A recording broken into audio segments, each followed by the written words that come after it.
조선조 말기를 살아가는 자들입니다. 이들은 아직도 일본은 제국주의 시대에 멈춰 있다고, 아직도 이웃 국가를 탐하고 있다고, 이들이 한국을 또 먹을 수 있다고 국민을 선동해서 죽창가로 최면을 걸려는 어설픈 사이비 가짜 신부들 아니겠습니까? 천주교 정의구현 전국사재단이 20일 전북 전주 풍남문 광장에서 윤석열 정부의 퇴진을 촉구하는 시국 미사를 열었습니다. 미사에서 신부라는 자들이 발언한 내용들을 들어보면 이 자들이 도대체 성직자인지 정치지망생인지 정치인의 탈을 쓴 성직자인지 성직자의 탈을 쓴 주사파 간첩인지 도저히 분간이 가지 않습니다. 차마 입에 담기 어려운 모욕적인 말들을 대통령에게 퍼부어댔는데 과연 이들이 성직자이기라도 한 것인지 성직자의 입에서 나올 수 있는 말인지 그 충격적인 내용들이 많았습니다. 첫째, 윤석열 정권을 퇴진시키고 새로운 희망의 나라를 만들어야 할 때가 왔다고 했습니다. 문재인 정부 시절에 소주성이다, 탈원전이다, 친북이다 하면서 나라 망가뜨리고 나라를 거의 북한에게 갖다 바칠 뻔했던 그 시절이 이 천주교 정의구현 사재단의 신부들은 좋았던 모양입니다. 그들이 원래 꿈꾸던 희망의 나라였던 모양입니다. 그때 문재인 시절에 아무 소리 하지 않던 자들이 이제 윤 대통령 정부 하에서는 희망이 없다고 말하고 있는 것을 보니 그 시절이 그렇게나 그리운 모양입니다. 윤 대통령이 일본과의 관계 개선을 시도하는 이때 이들이 들고 일어난 것입니다. 둘째, 김진아라는 신부는 윤 대통령을 마귀 들린 사람이라고 하면서 더러운 영아 거기서 나오라 이렇게 강론했습니다. 이쯤 되면 대통령을 대놓고 능멸한 것인데 성직자의 뚫린 입은 근거도 없이 아무 말이나 해도 되는 것입니까? 자유파 국민들의 눈에는 당신들 사제들이 더 마귀라고 볼 가능성이 높아 보이는데 여러분 동의하십니까? 얄팍한 지식과 단견 편견에 쌓여서 이 세상을 바라보는 협소한 눈으로 감히 얄팍한 사제라는 권위를 빌어서 근거도 없이 대통령을 마귀 들렸다고 하는 이자들의 국민선동을 우리가 언제까지 눈뜨고 봐야겠습니까? 셋째, 미사 주례를 맡은 김영식 신부라는 자는 민주노총의 간첩들을 체포한 것을 비난했습니다. 한미일이 함께 북한 미사일에 대해서 해상훈련한 것을 가지고 독도 해상에 미사일을 날렸다고 비난했습니다. 이 신부라는 탈을 쓴 자들은 지금 간첩을 왜 체포했냐고, 간첩 잡으면 안 된다고 지랄들입니다. 북한의 핵무력이 완성된 지금처럼 엄중한 시기에 한미일 집단 방어체제를 도입해서 북한의 위협에 대응하겠다는 것인데 그것을 비난하고 있습니다. 이 자들 제정신 아닙니다. 이 자들 북한에 부역하는 자들 아닙니까? 중국이 한미일 군사협력에 경기를 일으키고 있는데 이 자들은 중국이 할 법한 비난을 자기들이 나서서 하고 있는 것입니다.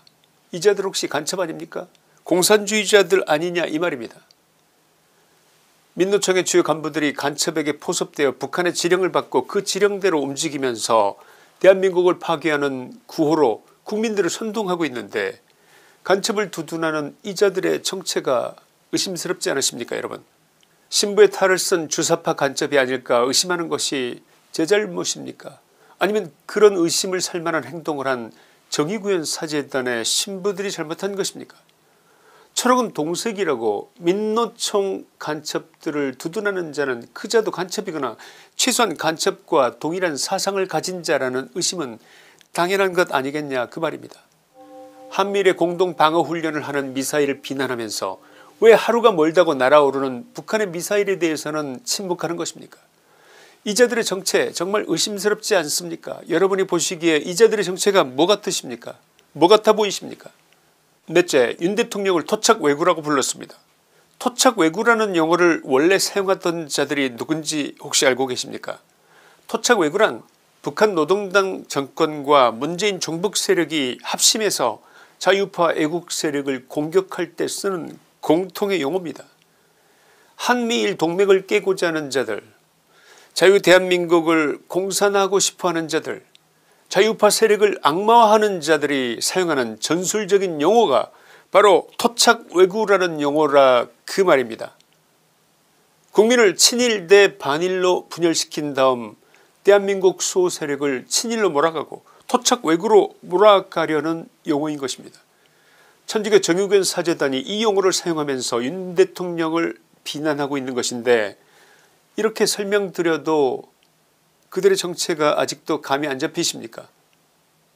다섯 번째, 신부라는 자가 윤 대통령이 일본에 무릎 꿇고 굽신거리면서 사과를 구걸했다, 치즈 오므라이스 처먹고 희낙낙거렸다, 이렇게 비난했는데 일국의 대통령에게 처먹다니요. 이 자들이 성직자면 뚫린 주둥이라고 아무 말 잔치를 해도 된다고 하나님께 허락받은 자들입니까? 사람이 사용하는 말은 곧 그 사람의 인격을 드러내주는 법입니다. 그런데 바로 이 처먹는다는 용어를 아무렇지 않게 한 나라의 대통령에게 써대는 이 자들에게서 그들이 성직자인 것을 떠나 한 개인으로서도 그 얄팍하고 저렴한 인격의 현주소를 보는 것 같아서 그래서 드리는 말씀 아니겠습니까? 저번에 대통령 전용기 추락 기도하겠다고 말한 김규돈 박조한 신부도 천주교 정의구현 사재단의 일원이었는데, 이들이 사용하는 언어 속에 성직을 떠나 인간으로서도 인격 미달, 함량 미달이 느껴지지 않으십니까? 사람의 영혼을 구하는 일에 평생을 바치겠다면서 성직의 길을 걷는 자의 민낯이 보통 사람의 인격만도 못한 이런 모습이라니 한마디로 정말 경악스럽습니다. 정의구현 사재단, 이 자들의 정체가 무엇일까요? 첫째, 이 자들은 사제라는 권위를 이용하여 신도들과 국민들을 선동하는 세력으로 보이는데, 여러분은 어떻게 생각하십니까? 그 누구의 눈에도 순수한 신앙을 추구하는 집단으로 보일 것 같지가 않아서 그래서 드리는 질문인 것입니다. 둘째, 이 자들은 바티칸의 입장과도 다른 길을 추구하는 자들로 보입니다. 지학순 주교와 김수환 추기경 등 과거 독재 정권에 대해서 쓴소리를 했던 천주교 지도자들이 문민정부의 등장과 함께 이제는 민주주의가 정착되었으므로 종교 분리의 원칙을 지켜야 한다고 했는데, 이분들의 입장과도 거리가 먼 자들입니다.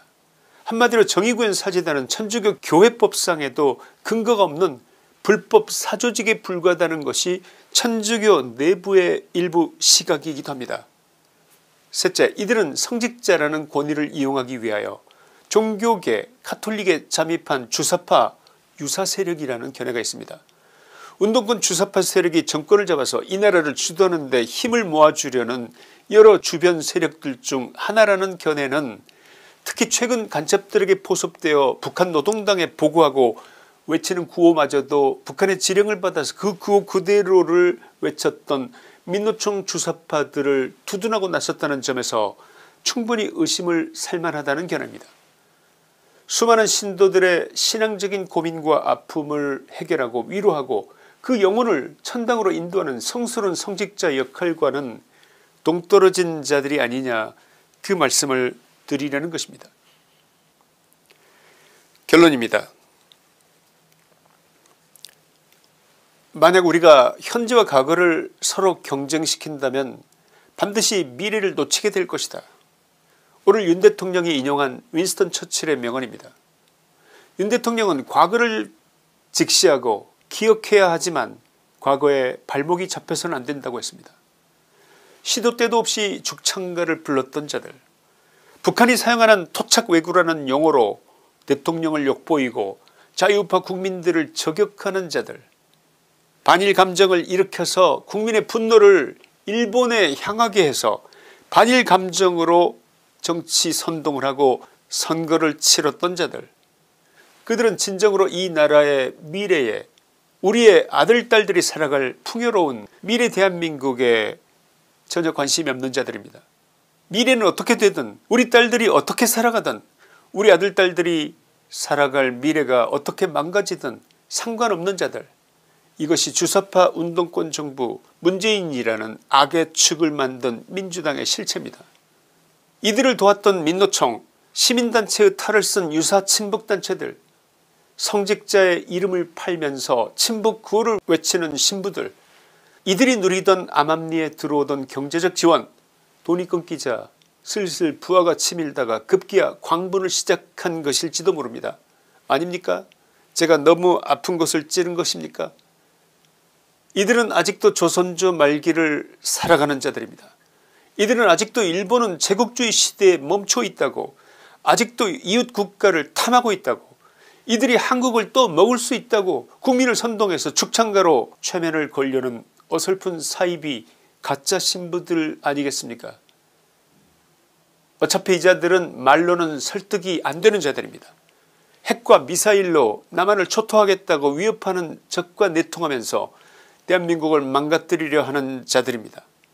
이들을 법치라는 이름으로 잡아 넣는 수밖에 다른 방법이 있겠습니까? 산업, 통상, 과학기술, 금융, 외환, 문화관광, 반도체, 양자, 우주, 바이오 공동연구지원, 산학협력, R&D와 스타트업 공동펀드 조성, 육상과 항공 분야의 물류협력, 지소미아의 복원과 함께 북핵, 미사일 위협에 대응하기 위한 한미일 안보 공조, 한일 간 협력할 분야가 이렇게나 엄청난 규모입니다. 1965년 한일 협약을 이끌어낸 고 박정희 대통령 시대에는 대한민국이 을이었지만 지금 기술강국 대한민국은 더 이상 그때의 을의 위치가 아닙니다. 대한민국의 정치 현실에서 금기시되던 일본 문제를 정면으로 치고 나간 윤 대통령, 그가 위험을 무릅쓰고 사실상 세계사적인 사건을 일으킨 것입니다. 사실은 야당인 민주당 인사들도 이재명도 문재인도 엄청나게 배가 아플 겁니다. 막상 이번 일본 방문과 그 후 일어날 일들을 보니까 당장 자기들이 비난은 하고 있지만 앞으로 한일 관계의 효과는 대단하겠거든요. 그걸 모르면 정신들이죠. 알면서도 그 짓을 하는 이 인간들은 그래서 국민들을 개돼지로 보고 있다는 것입니다. 왜 배가 안 아프겠습니까? 자기들이 못해서 배가 아픈 것이죠. 그래서 못 먹는 감 찔러나 보자 열심히 찔러대는 것입니다. 처칠의 명언, 만약 우리가 현재와 과거를 서로 경쟁시킨다면 반드시 미래를 놓치게 될 것이다. 이 처칠의 명언을 윤 대통령은 다음과 같이 해석했습니다. 과거를 직시하고 기억해야 하지만 과거에 발목이 잡혀서는 안 된다. 김주환의 시사이다였습니다. 감사합니다. 이호근 방송. 구독, 좋아요는 좋은 방송을 만드는 데 큰 힘이 됩니다. 감사합니다.